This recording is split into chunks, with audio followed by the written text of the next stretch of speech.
آدھی رات سے ذرا پہلے قافلہ رک گیا۔ جراح کو گھوڑے سے اتار کر اس کے ہاتھ کھول دیے گئے اور چونکہ اندھیرا تھا اس لیے اس کی آنکھوں سے پٹی بھی کھول دی گئی۔ اسے کھانے کو کچھ دیا گیا، پانی بھی پلایا گیا۔ اس کے بعد اس کے ہاتھ بھی باندھ دیے گئے اور پاؤں بھی، اور اسے سو جانے کو کہا گیا۔ سوار تھکے ہوئے تھے، اس سے ایک رات پہلے کے جاگے ہوئے تھے، لیٹے اور سو گئے۔ گھوڑوں کو زینے اتار کر ذرا پرے باندھ دیا گیا۔ جراح کے بھاگنے کا تو سوال ہی پیدا نہیں ہوتا تھا، وہ بندھا ہوا تھا، وہ بھی سو گیا۔ کچھ دیر بعد اس کی آنکھ کھل گئی۔ وہ سمجھا کہ اسے روانگی کے لیے جگایا جا رہا ہے، لیکن کوئی اس کے پاؤں کی رسی کھول رہا تھا۔ وہ چپ چاپ پڑا رہا۔ وہ مرنے کے لیے بھی تیار ہو گیا۔ اسے یہ بھی توقع تھی کہ اسے قتل کر کے پھینک جائیں گے، لیکن پاؤں کی رسی کھلنے کے بعد جب یہ سایہ اس کے ہاتھوں کی رسی کھولنے لگا تو اس نے جھک کر جراح کے کان میں کہا، میں نے گھوڑوں پر زینے کس دی ہیں، خاموشی سے میرے پیچھے آؤ، میں تمہارے ساتھ چلوں گی۔ وہ بے ہوشی کی نیند سوئے ہوئے ہیں۔ یہ شارجہ کی آواز تھی۔ جراح آہستہ سے اٹھا اور شارجہ کے پیچھے پیچھے چل پڑا۔ ریت پر پاؤں کی آہٹ پیدا نہیں ہوتی تھی۔ آگے دو گھوڑے کھڑے تھے، ایک پر شارجہ سوار ہو گئی، دوسرے پر جراح سوار ہو گیا۔ شارجہ نے کہا، اگر تم اچھے سوار نہیں ہو تو ڈرنا نہیں، گرو گے نہیں، ایڑ لگاؤ اور لگام ڈھیلی چھوڑ دو، گھوڑے کو دائیں بائیں موڑنا تو جانتے ہوگے۔ جراح نے جواب دیے بغیر گھوڑے کو ایڑ لگا دی۔ شارجہ کا گھوڑا بھی اس کے ساتھ ہی دوڑا۔ دوڑتے گھوڑے سے شارجہ نے کہا، میرے پیچھے رہو، میں راستہ جانتی ہوں، اندھیرے میں مجھ سے الگ نہ ہو جانا۔ سرپٹ بھاگتے گھوڑوں نے مجرموں کو جگا دیا، لیکن تعاقب آسان نہیں تھا۔ انہیں پہلے تو دیکھنا یہ تھا کہ یہ گھوڑے کس کے ہیں۔ انہیں شارجہ کے بھاگنے کا خطرہ نہیں تھا۔ کچھ وقت دیکھنے میں لگ گیا ہوگا کہ وہ کون تھے، اور ذرا دیر پہلے ہی انہیں پتا چلا ہوگا کہ شارجہ اور جراح بھاگ گئے ہیں۔ پھر انہیں اپنے گھوڑوں پر زینے ڈالنی تھی۔ اس میں اتنا وقت صرف ہو جاتا کہ بھاگنے والے 2-2.5 میل دور نکل گئے ہوں گے۔ شارجہ اور جراح نے بار بار پیچھے دیکھا، آوازیں سننے کی بھی کوشش کی۔ انہیں یقین سا ہو رہا تھا کہ ان کے تعاقب میں کوئی نہیں آ رہا۔ وہ ابھی گھوڑوں کی رفتار کم کرنے کا خطرہ مول نہیں لے سکتے تھے، اس لیے ایڑ لگاتے چلے گئے۔ آخر وہ حد آ گئی جہاں گھوڑے خود ہی آہستہ ہونے لگے، لیکن وہ بہت دور نکل گئے تھے۔ جراح نے شارجہ سے کہا کہ یہاں کہیں نہ کہیں کوئی سرحدی دستہ ہونا چاہیے، مگر اسے معلوم نہیں تھا کہ کہاں ہوگا۔ شارجہ کو بھی معلوم نہیں تھا۔ اس نے جراح کو بتایا کہ وہ ان دستوں سے بچنے کے لیے دور کے راستے سے گئے تھے، ورنہ اس کا گاؤں دور نہیں تھا۔ اس نے اسے یہ یقین دلایا کہ وہ قاہرہ کی صحیح سمت کو جا رہے ہیں اور قاہرہ دور نہیں ہے۔ اگلا دن گزر گیا تھا جب علی بن سفیان قائم مقام امیر مصر تقی الدین کے سامنے بیٹھا تھا۔ تقی الدین کہہ رہا تھا، میں اس پر حیران نہیں کہ آپ جیسے تجربہ کار حاکم نے یہ غلطی کی تھی کہ مشکوک لڑکی کو زخمی قیدی کے پاس رہنے کی اجازت دے دی اور 4 مشکوک افراد کو بھی زخمی کے پاس لے گئے۔ میں اس پر حیران ہوں کہ یہ گروہ اتنا زیادہ دلیر اور منظم ہے۔ زخمی کو اٹھا لے جانا، سنتری کو قتل کر کے زخمی کے بستر پر ڈال جانا دلیرانہ اقدام بھی ہے اور ایک منظم جرم بھی۔ میرا خیال ہے کہ اس جرم کو جراح اور لڑکی نے آسان بنایا ہے، علی بن سفیان نے کہا۔ اس جرم میں بھی ہماری قوم کی اسی کمزوری نے کام کیا ہے جس کے متعلق صلاح الدین ایوبی پریشان رہتے ہیں اور کہا کرتے ہیں کہ عورت اور اقتدار کا نشہ ملت اسلامیہ کو لے ڈوبے گا۔ جراح کو میں نیک اور صاحب کردار سمجھتا تھا، مگر ایک لڑکی نے اسے بھی اندھا کر دیا۔ بہرحال زخمی قیدی کے گاؤں کا پتہ چل گیا ہے، میں نے ایک دستہ روانہ کر دیا ہے، اور جنوب مغربی علاقے کے جس کھڈر کا زخمی قیدی نے ذکر کیا تھا اس کے متعلق آپ کیا کرنا چاہتے ہیں؟ تقی الدین نے پوچھا۔ مجھے شک ہے کہ اس نے جھوٹ بولا تھا، علی بن سفیان نے جواب دیا۔ اس نے اپنی جان بچانے کے لیے یہ بے بنیاد قصہ گھڑا تھا، تاہم اس علاقے کی سراغ رسانی کی جائے گی۔ وہ اسی مسئلے پر باتیں کر رہے تھے کہ دربان نے اندر آ کر ایسی اطلاع دی جس نے دونوں کو سن کر دیا۔ انہوں نے ایک دوسرے کی طرف دیکھا، ایسے معلوم ہوتا تھا جیسے ان کی زبانیں بولنے سے معذور ہو گئی ہوں۔ علی بن سفیان اٹھا اور یہ کہہ کر باہر نکل گیا، کوئی اور ہوگا۔ اس کے پیچھے تقی الدین بھی باہر نکل گیا، مگر وہ کوئی اور نہیں، ان کا اپنا جراح ان کے سامنے کھڑا تھا اور اس کے ساتھ زخمی قیدی کی بہن شارجہ تھی۔ ان کے گھوڑے بری طرح ہانپ رہے تھے۔ جراح اور شارجہ کے چہرے اور سر گرد سے اٹے ہوئے تھے، ہونٹ خشک اور منہ کھلے ہوئے تھے۔ علی بن سفیان نے ذرا غصے سے پوچھا، قیدی کو کہاں چھوڑا ہے؟ جراح نے ہاتھ سے اشارہ کیا کہ ہمیں ذرا دم لینے دو۔ دونوں کو اندر لے گئے، ان کے لیے پانی اور کھانا وغیرہ منگوایا گیا۔ جراح نے تفصیل سے بتایا کہ وہ کس طرح اغوا ہوا تھا اور سفر میں زخمی قیدی مر گیا ہے۔ اسے بالکل علم نہیں تھا کہ زخمی قیدی کو بھی اغوا کیا گیا ہے۔ یہ اسے اگلے روز سفر میں پتہ چلا تھا جب زخمی گھوڑے سے گرا اور زخم کھل جانے کی وجہ سے مر گیا۔ جراح کو جس طرح شارجہ نے آزاد کرایا اور اس کے ساتھ بھاگی وہ بھی تفصیل سے سنایا۔ شارجہ نے اپنا بیان دیا تو علی بن سفیان جان گیا کہ یہ صحرائی لڑکی ہے۔ اجڑ اور دلیر ہے اور یہ اتنی چالاک نہیں جتنا سمجھا گیا تھا۔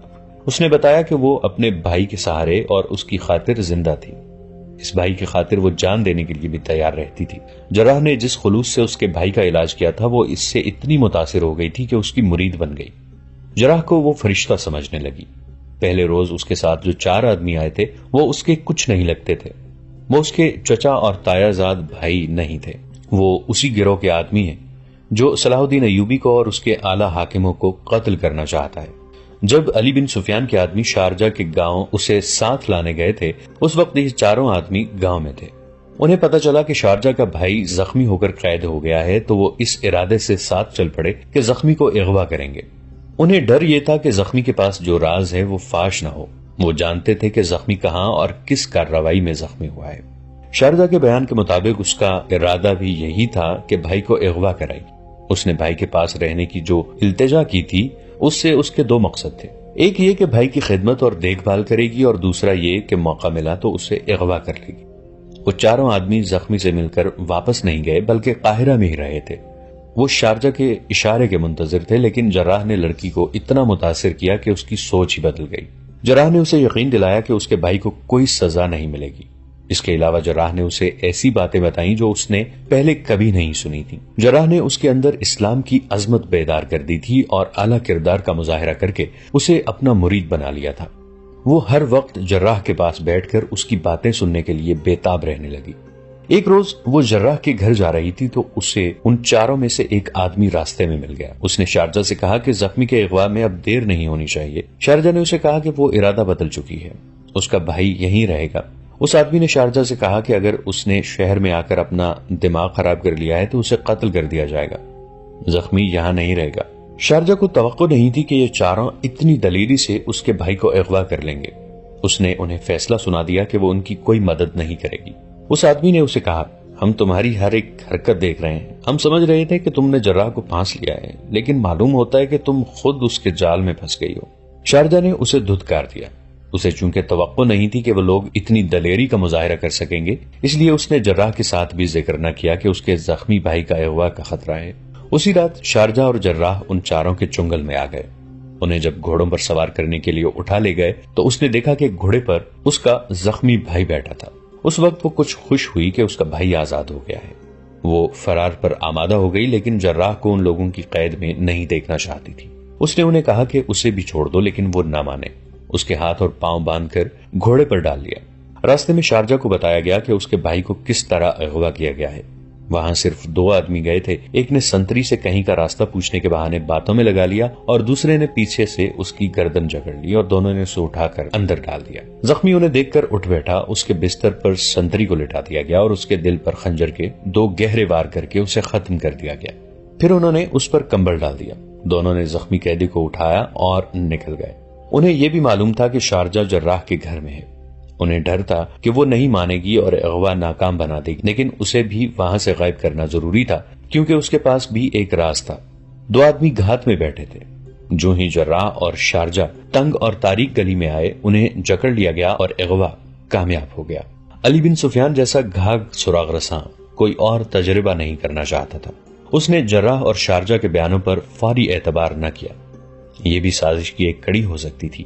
اس نے دونوں کو الگ کر دیا اور ان سے اپنے انداز سے پوچھ گچھ کی۔ جراح دانش مند آدمی تھا۔ اس نے علی بن سفیان کو قائل کر لیا کہ اس نے جو بیان دیا ہے وہ لفظ بلفظ درست ہے۔ اس نے کہا کہ ایک تو جذباتی پہلو تھا، اس لڑکی کی شکل و صورت اس کی مری ہوئی بہن سے ملتی تھی، اس لیے وہ اسے اچھی لگتی تھی اور وہ اسے اپنے گھر بھی لے جاتا اور زخمی کے مکان میں بھی اس کے ساتھ زیادہ وقت بیٹھا رہتا تھا۔ جراح نے بتایا کہ اس کے اس سلوک سے لڑکی اتنی متاثر ہوئی تھی کہ اس نے اپنے کچھ شکوک اس کے سامنے رکھ دیے تھے۔ یہ اس لڑکی کا دوسرا پہلو تھا جس پر جراح نے زیادہ توجہ دی۔ لڑکی مسلمان تھی لیکن معلوم ہوتا تھا کہ اس پر بڑے ہی خطرناک اثرات جو باہر سے آئے تھے کام کر رہے تھے۔ جراح نے اس کے ذہن سے یہ اثرات صاف کر دیے۔ لڑکی چونکہ پسماندہ ذہن کی تھی، صحرا کے دور دراز گوشے کی رہنے والی تھی، اس لیے اس کے ذہن میں جو کچھ ڈالا گیا وہ اسی کو صحیح سمجھتی تھی۔ اس کی باتوں سے یہ انکشاف ہوا کہ اس علاقے میں اسلام کے منافی اثرات اور صلاح الدین ایوبی کے خلاف تخریب کاری زور و شور سے اور بلا روک ٹوک جاری ہے۔ شارجہ سے علی بن سفیان نے کوئی بیان نہ دیا، اس پر سوال کرتا رہا اور اس کے جوابوں سے ایک بیان مرتب ہو گیا۔ اس نے فرعونوں کے اس کھنڈر کے متعلق وہی انکشاف کیا جو پہلے بیان کیا جا چکا ہے۔ وہ بھی اس کھنڈر کے اس پر اسرار آدمی کی معتقد تھی جس کے متعلق کہا جاتا تھا کہ گنہگاروں کو نظر نہیں آتا اور اس کی صرف آواز سنائی دیتی ہے۔ شارجہ نے بتایا کہ اس کا بھائی فوج میں تھا اور وہ گھر میں اکیلی رہتی تھی۔ اسے گاؤں کے کچھ لوگوں نے یہ کہا تھا کہ وہ اس کھنڈر میں چلی جائے کیونکہ وہ مقدس انسان خوبصورت کنواریوں کو بہت پسند کرتا ہے۔ شارجہ پر علی بن سفیان کی ماہرانہ جرح سے لڑکی کے سینے سے یہ راز بھی نکل آیا کہ اس کے گاؤں کی 3 کنواری لڑکیاں اس کھنڈر میں چلی گئی تھیں، پھر واپس نہیں آئیں۔ ایک بار اس کا بھائی گاؤں آیا تھا۔ شارجہ نے اس سے پوچھا کہ وہ کھنڈر میں چلی جائے۔ بھائی نے اسے منع کر دیا تھا۔ شارجہ اچھی طرح بیان تو نہ کر سکی، لیکن یہ پتہ چل گیا کہ مصر کے جنوب مغربی علاقے میں کیا ہو رہا ہے۔ جراح کے متعلق لڑکی نے بتایا کہ اسے اگر گاؤں میں لے جاتے اور قید میں ڈال دیتے تو وہاں سے بھی وہ اسے اپنی جان کی بازی لگا کر آزاد کرا دیتی۔ اس کا جب بھائی مر گیا تو اس نے گاؤں تک جانے کا ارادہ ترک کر دیا اور تہیہ کر لیا تھا کہ وہ جراح کو یہاں سے آزاد کرائے گی۔ ان 4 مخبروں کو وہ اپنا ہمدرد سمجھا کرتی تھی، لیکن جراح نے اسے بتایا کہ یہ اللہ کے بہت بڑے مجرم ہیں۔ ان کے متعلق اسے یہ بھی پتا چل گیا تھا کہ انہیں اس کے بھائی کے ساتھ کوئی ہمدردی نہیں بلکہ اس راز سے دلچسپی تھی جو اس کے پاس تھا، اس لیے انہوں نے اسے مار دیا۔ علی بن سفیان نے اس سے پوچھا کہ وہ اب کیا کرنا چاہتی ہے اور اپنے متعلق اس نے کیا سوچا ہوا ہے۔ اس نے جواب دیا کہ وہ ساری عمر جراح کے قدموں میں گزار دے گی اور اگر جراح اسے آگ میں کود جانے کو کہے گا تو وہ کود جائے گی۔ اس نے اس پر رضامندی کا اظہار کیا کہ وہ کھنڈر تک جانے والوں کی رہنمائی کرے گی اور اپنے علاقے کے ہر اس فرد کو پکڑوائے گی جو مصر کی حکومت کے خلاف کام کر رہا ہے۔ علی بن سفیان کے مشورے پر فوج اور انتظامیہ کے اعلیٰ حکام کا اجلاس بلایا گیا اور صورتحال تقی الدین کے سامنے رکھی گئی۔ سب کا یہ خیال تھا کہ تقی الدین مصر میں نیا آیا ہے اور اتنی بڑی ذمہ داری بھی اس کے سر پر پہلی بار پڑی ہے، اس لیے وہ محتاط فیصلے کرے گا اور شاید کوئی خطرہ مول نہ لینا چاہے۔ اجلاس میں بیشتر حکام نے اس پر اتفاق کیا کہ چونکہ اتنے وسیع علاقے کی اتنی زیادہ آبادی گمراہ کر دی گئی ہے، اس لیے اس آبادی کے خلاف فوجی کارروائی نہ کی جائے۔ مسئلہ یہ تھا کہ کھنڈرات کے اندر کے جو حالات معلوم ہوئے تھے ان سے ظاہر ہوتا تھا کہ وہاں ایک نیا عقیدہ نکلا ہے جسے لوگوں نے قبول کر لیا ہے، لہذا یہ لوگ اپنے معبد اور عقیدے پر فوجی حملہ برداشت نہیں کریں گے۔ اس کا حل یہ پیش کیا گیا کہ اس علاقے میں اپنے معلم، عالم اور دانشور بھیجے جائیں جو لوگوں کو راہ راست پر لائیں، ان کے جذبات کو مجروح نہ کیا جائے۔ اجلاس میں ایک مشورہ یہ بھی دیا گیا کہ سلطان ایوبی کو صورتحال سے آگاہ کیا جائے اور ان سے حکم لے کر کارروائی کی جائے۔ اس کا مطلب یہ ہے کہ آپ انسانوں سے ڈرتے ہیں، تقی الدین نے کہا، اور آپ کے دل میں خدا اور اس کے رسول صلی اللہ علیہ وآلہ وسلم کا ڈر نہیں، جن کے سچے مذہب کی وہاں توہین ہو رہی ہے۔ امیر مصر اور سالار اعلیٰ کو خبر تک نہیں ہونے دی جائے گی کہ مصر میں ہو کیا رہا ہے۔ کیا آپ اس سے بے خبر ہیں کہ وہ میدان جنگ میں کتنے طاقتور دشمن کے مقابلے میں سینہ سپر ہیں؟ کیا آپ صلاح الدین ایوبی کو یہ تاثر دینا چاہتے ہیں کہ ہم سب 2-4 ہزار گنہگاروں اور دشمنان دین سے ڈرتے ہیں؟ میں براہ راست کارروائی کا اور بڑی ہی سخت کارروائی کا قائل ہوں۔ گستاخی معاف امیر محترم، ایک نائب سالار نے کہا۔ صلیبی ہم پر یہ الزام عائد کرتے ہیں کہ اسلام تلوار سے پھیلا گیا ہے، کہ اسلام تلوار کے زور سے پھیلایا گیا ہے۔ ہم اس الزام کی تردید عملی طور پر کرنا چاہتے ہیں۔ ہم پیار اور خلوص کا پیغام لے کر جائیں گے۔ تو پھر اپنی کمر کے ساتھ تلوار کیوں لٹکائے پھرتے ہو؟ تقی الدین نے طنزیہ لہجے میں کہا۔ فوج پر اتنا خرچ کیوں کر رہے ہو؟ کیا اس سے بہتر نہیں کہ ہم فوج کو چھٹی دے دیں اور ہتھیار دریا نیل میں پھینک کر مبلغوں کا ایک گروہ بنا لیں اور درویشوں کی طرح گاؤں گاؤں قریہ قریہ دھکے کھاتے پھریں؟ تقی الدین نے جذباتی لہجے میں کہا، اگر رسول خدا صلی اللہ علیہ وآلہ وسلم کے پیغام کے خلاف صلیب کی تلوار نکلے گی تو اسلام کی شمشیر نیام میں نہیں پڑی رہے گی، اور جب شمشیر اسلام نیام سے باہر نکلے گی تو ہر اس سر کو تن سے جدا کر دے گی جو کلمہ رسول صلی اللہ علیہ وسلم کے سامنے جھکنے سے انکار کرتا ہے۔ وہ ہر اس زبان کو کاٹے گی جو کلمہ حق کو جھٹلاتی ہے۔ صلیبی اگر یہ الزام عائد کرتے ہیں کہ ہم نے اسلام تلوار کے زور پر پھیلایا ہے تو میں ان سے معافی مانگنے کے لیے تیار نہیں ہوں۔ سلطنت اسلامیہ کیوں سکڑتی چلی جا رہی ہے؟ خود مسلمان کیوں اسلام کے دشمن ہوئے جا رہے ہیں؟ صرف اس لیے کہ صلیبیوں نے عورت اور شراب سے، زر و جواہرات اور ہوس اقتدار سے اسلام کی تلوار کو زنگ آلود کیا ہے۔ وہ ہم پر جنگ پسندی اور تشدد کا الزام عائد کر کے ہمارے عسکری روایات کو ختم کرنا چاہتے ہیں، کیونکہ وہ ہمارے خلاف لڑ نہیں سکتے۔ ان کے بری لشکر اور بحری بیڑے ناکام ہو گئے ہیں، وہ ہمارے درمیان تخریب کاری کر رہے ہیں، اللہ کے سچے دین کی جڑیں کاٹ رہے ہیں، اور آپ کہتے ہیں کہ ان کے خلاف تلوار نہ اٹھاؤ۔ غور سے سنو میرے دوستو، صلیبی اور آپ کے دوسرے دشمن آپ کو محبت کا جھانسا دے کر آپ کے ہاتھ سے تلوار لینا چاہتے ہیں. وہ آپ کی پیٹھ پر وار کرنا چاہتے ہیں. ان کا یہ اصول محض ایک فریب ہے کہ تمہارے ایک گال پر تھپڑ ماریں تو دوسرا گال آگے کر دو. کیا تم میں کوئی ایسا ہے جسے یہ معلوم نہیں کہ کرک میں وہ مسلمان آبادی کا کیا حشر کر رہے ہیں؟ کیا آپ نے شوبک فتح کر کے وہاں مسلمانوں کا بیگار کیمپ نہیں دیکھا تھا؟ وہاں مسلمان عورتوں کی جو انہوں نے عصمت دری کی ہے وہ نہیں سنی تھی؟ مقبوضہ فلسطین میں مسلمان خوف اور ہراس کی، بے آبروئی اور مظلومیت کی زندگی بسر کر رہے ہیں. صلیبی مسلمانوں کے قافلے لوٹتے اور عورتوں کا اغوا کر کے لے جاتے ہیں، اور آپ کہتے ہیں کہ اسلام کے نام پر تلوار اٹھانا جرم ہے. اگر یہ جرم ہے تو اس جرم سے میں شرمسار نہیں ہوں. صلیبیوں کی تلوار نہتوں کو کاٹ رہی ہے، صرف اس لیے کہ وہ اللہ اور رسول صلی اللہ علیہ وآلہ وسلم کے نام لیوا ہیں، صلیب اور بتوں کے پجاری نہیں.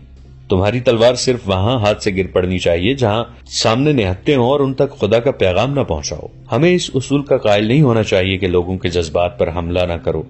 میں نے دیکھا ہے کہ عرب میں چھوٹے چھوٹے مسلمان حکمران اور نااہل عمرا لوگوں کو خوش کرنے کے لیے بڑے دلکش اور دلوں کو مو لینے والے الفاظ استعمال کرتے ہیں. ان کے غلط جذبات اور احساسات کو اور زیادہ بھڑکا کر انہیں خوش رکھتے ہیں تاکہ لوگ انہیں عیش و عشرت اور غیر اسلامی طرز زندگی سے روک نہ سکیں. ان عمرا کے طریقہ کار یہ ہے کہ انہوں نے خوشامدیوں کا ایک گروہ پیدا کر لیا ہے جو ان کی ہر آواز پر لبیک کہتا ہے اور رعایا میں گھوم پھر کر ثابت کرتا ہے کہ ان کے امیر نے جو بات کہی ہے وہ خدا کی آواز ہے. اس کا نتیجہ یہ ہے کہ اللہ کے بندے بدکار اور عیاش انسانوں کے غلام ہوتے چلے جا رہے ہیں. قوم حاکم اور محکوم میں تقسیم ہوتی چلی جا رہی ہے. ہم دیکھ رہے ہیں کہ دشمن ہماری جڑیں کاٹ رہا ہے اور ہماری قوم کے ایک حصے کو کفر کی تاریکیوں میں لے جا رہا ہے. اگر ہم نے سخت رویہ اختیار نہ کیا تو اس کا مطلب یہ ہوگا کہ ہم کفر کی تائید کر رہے ہیں. میرے بھائی صلاح الدین نے مجھے یہ کہا تھا کہ غداری ہماری روایت بنتی جا رہی ہے، لیکن میں یہ بھی دیکھ رہا ہوں کہ یہ بھی ہماری روایت بنتی جا رہی ہے کہ ایک ٹولہ حکومت کیا کرے گا اور قوم محکوم ہوگی. حکمران ٹولہ قوم کا خزانہ شراب میں بہائے گا اور قوم پانی کے گھونٹ کو بھی ترسے گی. میرے بھائی نے ٹھیک کہا تھا کہ ہمیں قوم اور مذہب کے مستقبل پر نظر رکھنی ہے. ہمیں قوم میں وقار اور کردار کی بلندی پیدا کرنی ہے. آنے والی نسلیں ہماری قبروں سے جواب مانگیں گی. اس مقصد کے لیے ہمیں ایسی کارروائی سے گریز نہیں کرنا چاہیے جو ملک اور مذہب کے لیے سود مند ہو. اگر یہ برحق اقدام قوم کے چند ایک افراد کے لیے تکلیف دہ ثابت ہوتا ہے تو ہمیں اس کی پرواہ نہیں کرنی چاہیے. ہم قوم کا مفاد اور وقار چند ایک افراد کی خوشنودی پر قربان نہیں کر سکتے. ہم ملک کے ایک اتنے بڑے حصے کو صرف اس لیے دشمن کی تخریب کاری کے سپرد نہیں کر سکتے کہ وہاں کے لوگوں کے جذبات مجروح ہوں گے. تم دیکھ رہے ہو کہ وہاں کے لوگ سیدھے سادے اور بے علم ہیں. انہیں وہ اپنے مسلمان بھائی جو قبیلوں کے سردار ہیں اور مذہب کے اجارہ دار ہیں دشمن کا اعلی کار بنا کر گمراہ کر رہے ہیں. اجلاس میں کسی کو توقع نہیں تھی کہ تقی الدین کا رد عمل اتنا شدید اور فیصلہ اتنا سخت ہوگا. اس نے جو دلائل پیش کیے تھے ان کے خلاف کسی کو جرت نہ ہوئی کہ کوئی مشورہ ہی پیش کرتا. اس نے کہا مصر میں جو فوج ہے یہ محاذ سے آئی ہے اور اس سے پہلے بھی لڑ چکی ہے. اس فوج کے صرف 500 گھڑ سوار اور 200 شتر سوار اور 500 پیادہ آج شام اس علاقے کی طرف روانہ کر دو جہاں وہ مشکوک کھنڈرات ہیں.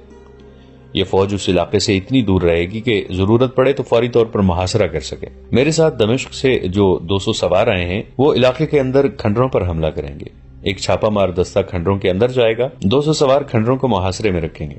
اگر باہر سے حملہ ہوا یا مزاحمت ہوتی ہے تو فوج کا بڑا حصہ مقابلہ کرے گا اور محاصرہ تنگ کرتے جائیے گا.